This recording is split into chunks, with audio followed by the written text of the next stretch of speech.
We like to reserve a few minutes on Sundays to discuss trends that seem to be predicted by prophecies in the Bible. We are considered futurists, and that's a good thing. We interpret the unfulfilled portions of the book of Daniel, the book of the Revelation, and any other unfulfilled future prophecies as future events in a literal, physical, apocalyptic, global context. Biometrics, artificial intelligence, cashless commerce, the manipulation of human DNA, surveillance, global government, the exponential growth of human knowledge, all of these are areas we see corroborating centuries-old Bible prophecies. The mark of the beast is presented in the Revelation as a means by which the governments of the future will control every aspect of a person's life. With this biometric mark, you're going to be able to participate in the cashless, contactless society. Without it, you'll be severely restricted or entirely cut off from goods and services. Facial recognition has become more popular and more accurate.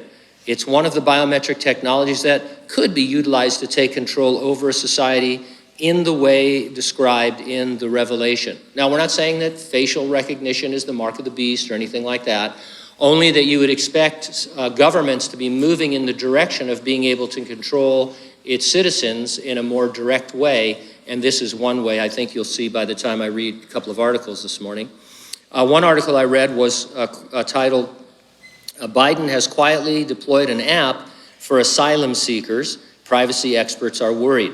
Here's some excerpts from that article. In recent weeks, U.S. border officials have taken an unprecedented step, quietly deploying a new app called CBP-1, which relies on controversial facial recognition, geolocation, and cloud technology to collect, process, and store sensitive information on asylum seekers before they enter the United States.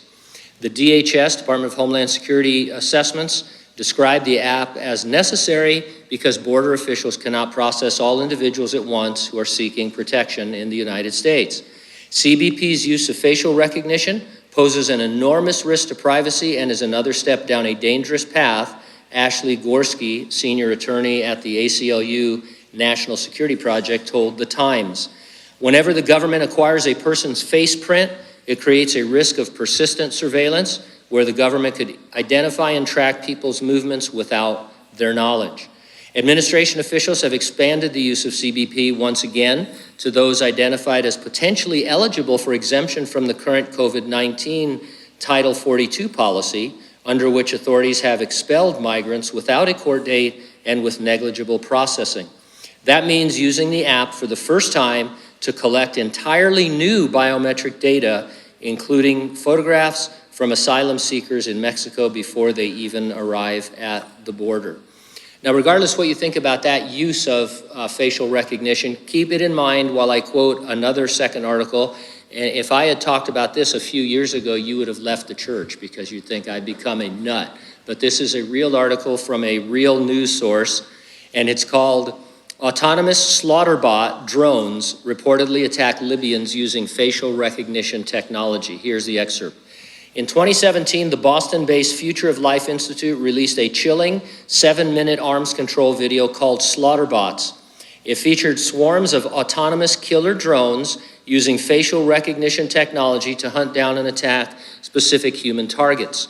Now, according to a new United Nations report on military activity in war-torn Libya, that fictional scenario may have taken a step towards reality. Specifically, the report notes that retreating convoys and troops associated with Libyan strongman Khalifa Haftar were subsequently hunted down and remotely engaged by unmanned combat aerial vehicles or the lethal autonomous weapon systems such as the STM Kargu-2. The report adds that the lethal autonomous weapon systems were programmed to attack targets without requiring data connectivity between the operator and the munition, in effect, a true fire, forget, and find capability. In other words, once they were launched, the drones were programmed to act without further human intervention to identify and attack specific targets. So they have this, of course, they've had this technology for a while, but now they're utilizing it. So basically what they're saying, facial recognition, drone, kill. They can find you.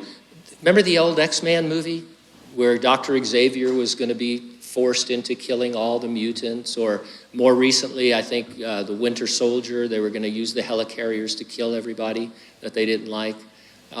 Science fiction? No, it's fact. Now, just thinking about this, looking to the Great Tribulation, if a person won't swear allegiance to the Antichrist, what's to stop them from just launching a drone and finding you and destroying you? It's possible and likely. Now, we believe the resurrection and rapture of the church is imminent. That means it could happen any moment. Nothing needs to happen before it, and it will definitely happen before the Great Tribulation. Jesus returns in the clouds. He resurrects the dead in Christ. He transforms living believers into their glorified bodies. We join him in heaven while the earth endures that final 7 years. Are you ready for the rapture? If not, get ready and stay ready and keep looking up, because, ready or not, Jesus is coming.